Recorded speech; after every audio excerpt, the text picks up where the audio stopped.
तो हेलो दोस्तों, आपका हमारी वीडियो पर बहुत बहुत स्वागत है। आज हम आपको भगवान गौतम बुद्ध से जुड़ी एक बेहद ही सुंदर कहानी आपको सुनाने वाले हैं, इसीलिए वीडियो में अंत तक बनी रहे और चैनल को सब्सक्राइब, वीडियो को लाइक कर लेना। किसागोत्रमी और सरसों के दाने। यह कहानी एक माँ की है जो अपने मृत बेटे के जीवन के लिए सरसों के दानों की खोज करती है। यह कहानी दुख, मृत्यु और भगवान बुद्ध के मार्गदर्शन पर आधारित है। किसागोत्रमी एक साधारण महिला थी जो अपने पति और पुत्र के साथ एक छोटे से गांव में रहती थी। उसका पुत्र उसकी दुनिया था और वह उसके लिए सब कुछ था। उसका पुत्र उसकी आत्मा में बसता था और बसे भी क्यों, नाम हर माँ के लिए अपना बेटा अनमोल होता है। लेकिन एक दिन किसागोत्रमी का पुत्र बीमार पड़ गया। पूरा परिवार दुखी और इतनी ज्यादा तबीयत खराब हो गई कि उसकी मृत्यु हो गई। अब मन के दुख का ठिकाना नहीं था।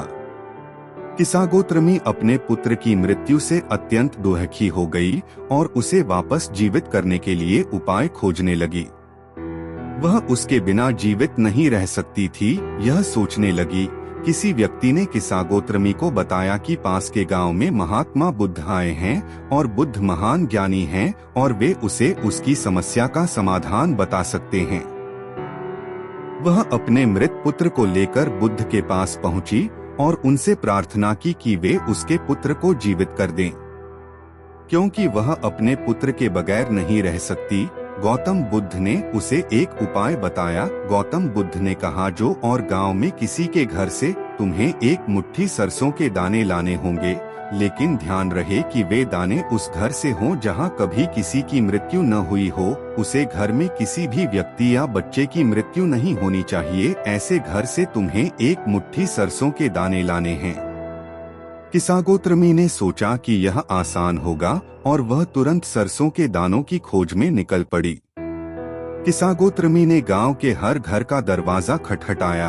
हर घर में जाकर पूछा कि आपके घर में आज तक किसी की मृत्यु हुई है, लेकिन हर घर में उसे यही जवाब मिला कि वहां किसी न किसी की मृत्यु हुई थी।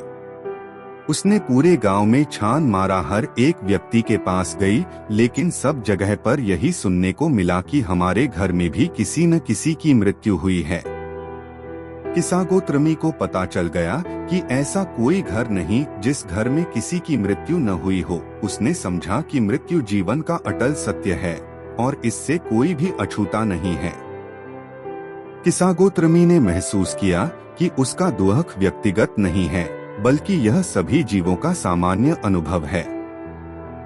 वह वापस बुद्ध के पास आई और उनके चरणों में आकर बैठ गई। बुद्ध ने उसे समझाया कि जन्म और मृत्यु संसार का नियम है और हमें इन्हें स्वीकार करके आत्मज्ञान की ओर बढ़ना चाहिए। यदि आपके दिल के करीब जो आपकी आत्मा व्यवस्था है उसकी भी मृत्यु हुई है, तो आप उसमें कुछ नहीं कर सकते। उसके पीछे मर जाना पागलपन है। सच्चाई को ग्रहण करना ही पड़ता है। उन्होंने उसे सिखाया कि दुख से मुक्ति पाने का मार्ग स्वयं के भीतर है, न कि बाहरी उपायों में। किसी भी व्यक्ति को वापस जिंदा करना मृत होने के बाद असंभव है।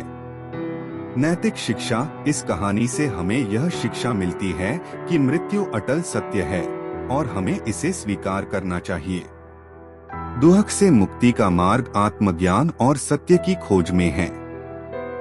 बुद्ध का उपदेश। बुद्ध ने सिखाया कि संसार के सभी जीव दुख के भागीदार हैं और करुणा तथा आत्मज्ञान से ही सच्ची शांति प्राप्त होती है। अगर आपको गौतम बुद्ध की यह प्रेरणादायक कहानी पसंद आई हो तो वीडियो को लाइक और चैनल को सब्सक्राइब करना मत भूलना। तो चलिए मिलते हैं एक नई कहानी में।